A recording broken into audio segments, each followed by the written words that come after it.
Hi, welcome to the protection lesson. We are Teen Council. We are a peer education program through Mount Baker Planned Parenthood. Teen Council's goal is to help people have relationships that are healthy, safe, and fun. In this video, we are going to talk about protection, including birth control and STI prevention. Usually we provide this lesson in a classroom and we have several interactive activities, but we had to make it available for everybody at home. Hopefully it will still be entertaining and engaging to you.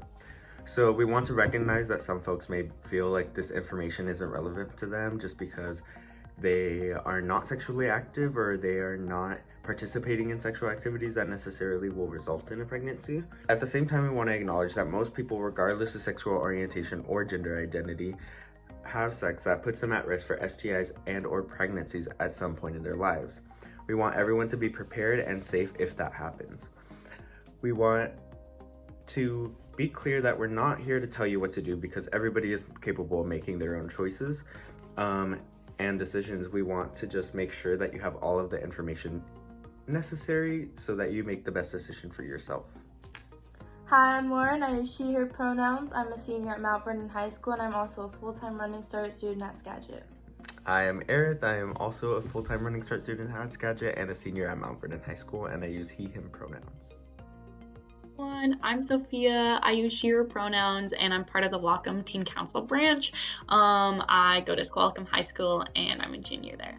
Hi, my name's Katie. I use she, her pronouns. I'm from Whatcom Teen Council, and I'm a senior at Bellingham High School.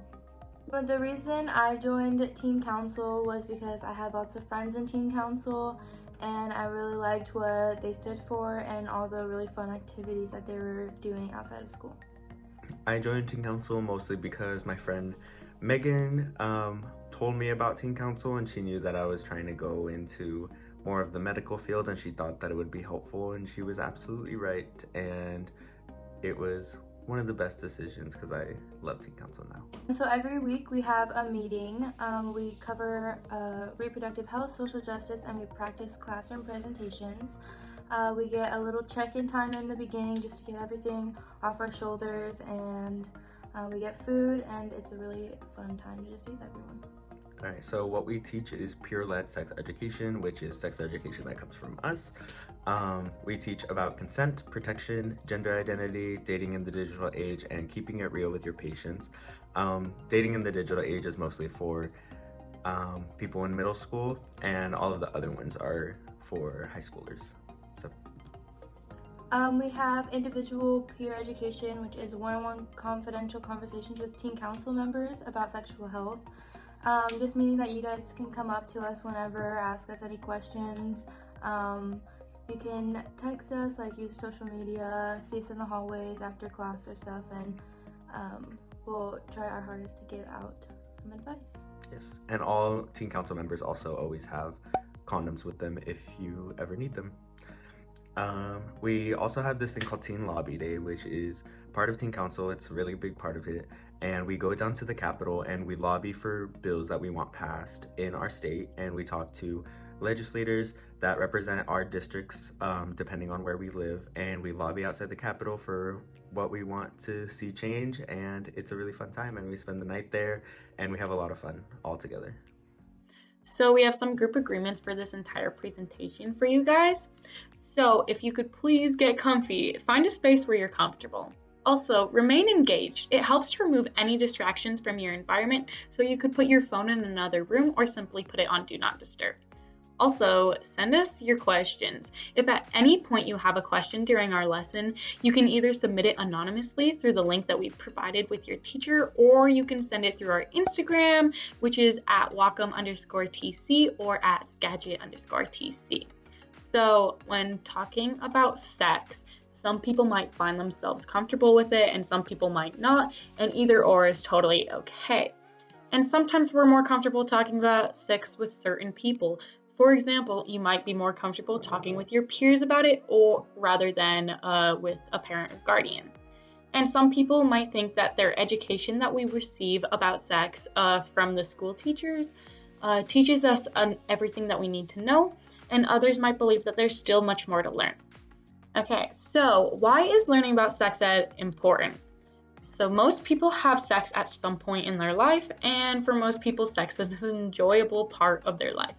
So teaching people how to keep themselves safe and communicate with their partners can help people create a healthy relationship to their own sexuality. So we have some definitions for y'all, and to get us all on the same page, we're going to go over these definitions. So what is an STI? An STI is an infection that primarily spreads from person to person through sexual contact.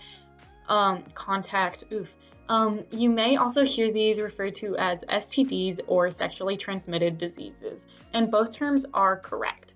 Also, what is birth control? Birth control is methods for preventing pregnancy, and they're also referred to as contraception. We want to share some statistics about sex in the United States.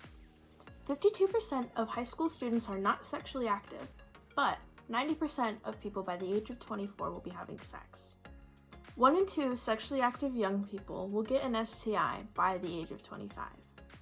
And 75% of young people say that they used a condom the first time they have sex. And only 1 in 100 couples will get pregnant while using an effective birth control method. I often find that people are surprised by the statistic on STIs. A few reasons why STIs are common with young people is that they could have multiple partners, or they don't use a condom, or they don't think that it will happen to them. STIs are common, but the good news is that all of them are treatable and most of them are curable.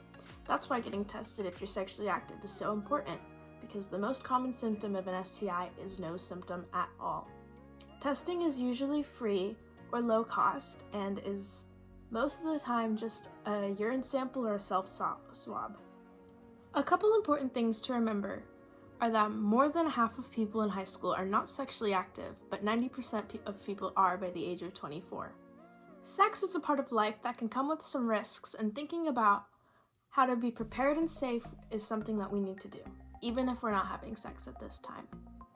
So now we want to talk about how we can protect ourselves against the possible unwanted outcomes of sex. STIs like to live in warm, moist places on your body, such as your genitals, your anus, or your mouth. STIs are generally spread through contact with infected semen or vaginal fluid, or direct contact with infected skin. We're going to do an activity that's kind of a Dora the Explorer-esque activity. So I'm going to say a word or an activity, and you are going to say if it's high risk, some risk, or low, no risk of spreading an STI. So for example, I might say masturbation, and you would say no risk. And that's right, masturbation is a solo activity, so there's no risk of STI transmission. So let's get into it. Massage. Yep, massage is a no risk activity. Texting.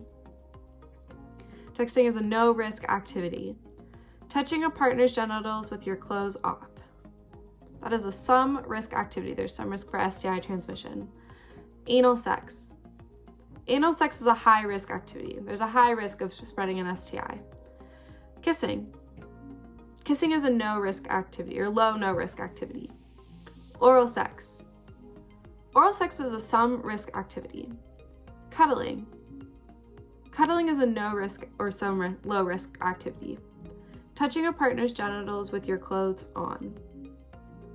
Yeah, that's a no or low risk activity. And then vaginal sex. Vaginal sex is a high risk activity. Great work. If you have any questions about this, let us know. There are a lot of external factors that can raise or lower the risk of a person getting an STI. Some of the ways it can raise the risk are peer pressure, alcohol and drugs, multiple partners, abusive relationship, lack of education, and stigma. Some ways that it can lower the risk are abstinence, barriers such as condoms or dental dams, getting tested, honesty and communication with partners, and monogamy, and access to reproductive health care. Alright, so the most common method used by teens is a condom. Condoms reduce the risk of pregnancy and STI transmission, and they work by preventing fluids from being transmitted from one person to another during sexual contact. Condoms can also be used as a protection from STIs if sex toys are incorporated. We think it's important to show you the right way to use a condom because they are much more effective if used correctly. Alright, so here are the steps to using a condom correctly. The first thing that you want to do is obviously have consent with your partner to make sure that you both are deciding to have sex. The next thing is to get the condom and check for an air bubble in the condom. You just want to feel a little bit of resistance, like it has air inside of it. It doesn't have to be like too much, but it can't have no air at all. And then the next thing that you want to do is you want to check the expiration date on the condom, which is usually on the back or on the side. This one's on the back and it says that it expires on December 31st, 2022. So the next thing that you want to do is you want to carefully open the package. You do not want to use your teeth like they do in the movies because it might puncture the condom. And then you're gonna open it, and then you wanna do this thing that we call the finger hat test. You wanna just put it on your finger really quick, and you wanna roll it down once, and this is just to make sure that it's not inside out, because if it is inside out, then it won't let you roll it down. And then you wanna get the tip and pinch to create a reservoir. Then you wanna place it on the penis, and you want to roll down all the way to the base of the condom. Base of the penis. And then after sex, you want to grab it by the base, pull out a partner, and carefully remove the condom. And the next thing that you want to do is you want to throw it away in the trash and not the toilet, because they are not meant to be flushed. Alright, so a few things to note before using condoms is that you should always store them in a cool, dry location, like a drawer is mostly ideal. When stored somewhere like a wallet or in a backpack or anything like that, it's always more risky to carry it around like that because it can get punctured and then the condom won't be as effective, or it just won't work at all. So the next thing also is to use lubrication. What you want to do when you use lube is use a water-based lubrication, not an oil-based, because the oil-based can actually break down the condom, so things like coconut oil, and it'll break it down and it obviously won't work. Hi everyone, it's Sophia again. So what you're seeing right now is an internal condom, and so they're inserted inside of the vagina or the anus, and if a person uses it inside the anus, you'd want to take out the ring that's near the top. And internal condoms can be expensive, but a person can get a prescription from a doctor. And so we have another form of protection, which is called a dental dam, and it's to protect the skin when it's held on the outside of the vulva or the anus during oral sex. And this prevents skin-to-skin contact. And so when you're performing oral sex on a person with a penis, you can just use an external condom. Like internal condoms though, they can be more difficult to find and they can be expensive, but I can show you a way of how to make one out of a condom. So first you check the expiration date, which is off somewhere. It is somewhere. Aha, here it is. It expires in 2023. It's on the back. And then you would check for the air bubble, which with your forefinger and thumb, just like we did in the condom demo. And there is a little bit of tension, so that's good. And then you're gonna open the condom carefully. Yes, here we are, opening. And then you will have to cut the tip off. And it's easier when there is two people because one person could hold the condom and then the other person could cut it with scissors. So let's try this out. Okay, we're going. All right, we got the tip off. And then you're gonna wanna cut directly through the condom. So here we are, cutting it through. And then when you have it like this, you can just unroll it to its extent, and then here you are. It's a dental dam. Just hold it on the outside and you're ready. Your DIY dental dam. On the screen, we have 6 things that may or may not have been used as a method of birth control at one point in human history. There's crocodile poop, beeswax, sneezing, pomegranate seeds, lead, and seaweed. Try and guess what it could be. Actually, it was a trick question, because all of them have been used as birth control methods at some point. However, none of them were effective. Crocodile poop was used inside of the vagina. They believed that the acidity of the poop would kill the sperm. That was used in Egypt at about 1850 BC. There was also beeswax, which was used to create molds of the cervix, which is kind of like a cervix cap used today, which was in the 1850s in France. And sneezing was thought to work by expelling semen out through intercourse. The takeaway here is that birth control is not a new concept. As long as humans have been around, there have been people trying to control if, when, and how many kids they have. Fortunately, the methods that we will go over today are much more safer and effective. So next we're going to talk about some different birth control methods. There are many birth control methods to choose from, and there are many reasons a person might choose to use birth control. Those reasons include preventing pregnancy, managing periods, controlling acne, regulating hormones, or a different reason. We can group birth control methods into a couple of categories: hormonal methods, barrier methods, behavior methods, and other methods. Let's start by looking at hormonal methods. These methods have to be prescribed by a doctor, which can be an important thing to consider when thinking about a birth control method or which one will work best for you. These methods release hormones into the body, either progesterone or both progesterone and estrogen. These hormones prevent ovulation when an egg is released from an ovary and thicken cervical mucus to prevent sperm from reaching an egg. Examples of hormonal methods include hormonal IUDs, the implant, the pill, the patch, the ring, and the shot. Emergency contraceptive is also a hormonal method. However, some forms do not require a prescription. You may have heard to this as being referred to as Plan B. Emergency contraceptive works by preventing a pregnancy from beginning after having unprotected sex. Next is a barrier method. Barrier methods work by creating a physical barrier that prevents sperm from reaching an egg. Barrier methods include internal and external condoms, the diaphragm, the cervical cap, and the sponge. Condoms are the only birth control method that prevents both pregnancy and STIs, and that's why using a condom with another method is a great idea. Some other methods may include behavioral methods, which are methods that require someone to make decisions that prevent pregnancy. These can include abstinence, withdrawal, and fertility awareness. Abstinence and avoiding any kind of sex is the only method that is 100% effective at preventing STIs and pregnancy. Withdrawal, or the pull-out method, requires someone to be in tune with their body and remove the penis from the vagina before ejaculation begins. Fertility awareness requires a person to identify the days during which a pregnancy could begin and avoiding sex or use protection on those days. Other methods include the copper IUD and spermicide. These work by killing or impairing sperm cells. Spermicide is used with barrier methods like a diaphragm, cervical cap, and sponge. The copper IUD is a non-hormonal method that requires a prescription from a doctor. So while there are many options to choose from, not all methods are equally effective.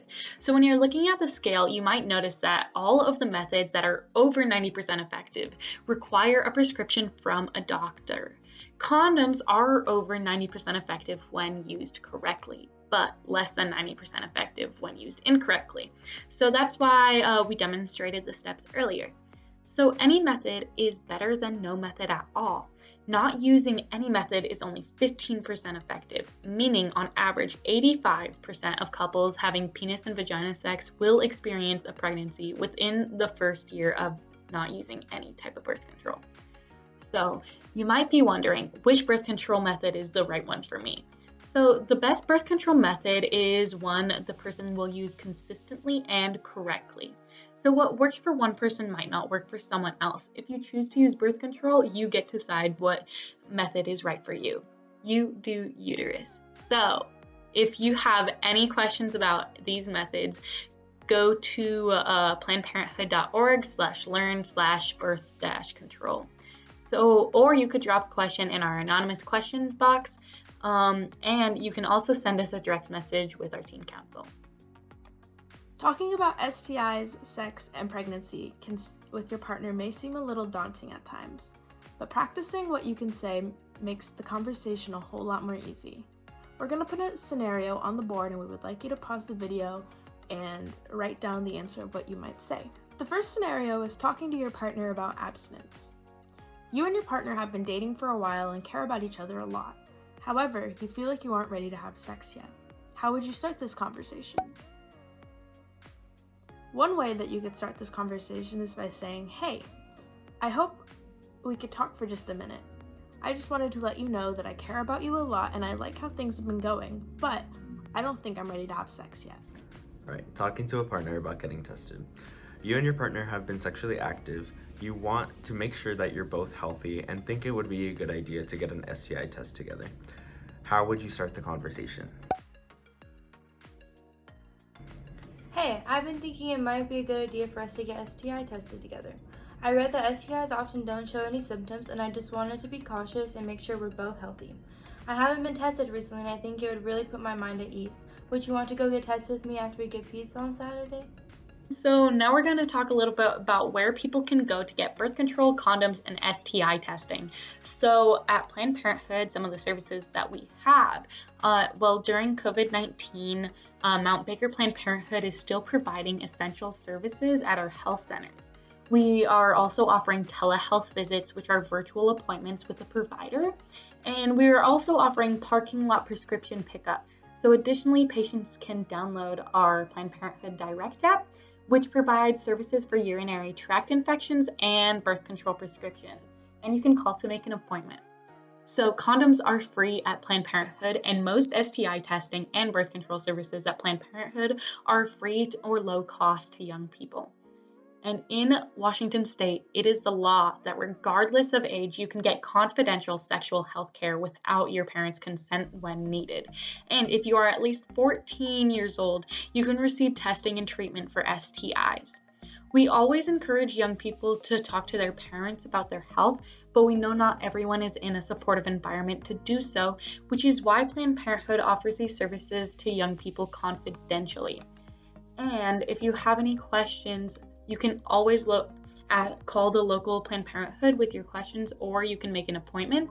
And you can always ask questions through the anonymous chat line, which is www.plannedparenthood.org/chat. If you're interested in joining Teen Council next year, you can apply online at www.weareplannedparenthood.org/a/mbpp_tc_application. Or you can go ahead and scan that QR code or text TC app to 360-296-4390. Remember to follow us on Instagram so you can stay updated on what we're doing, or send us a private message with your questions.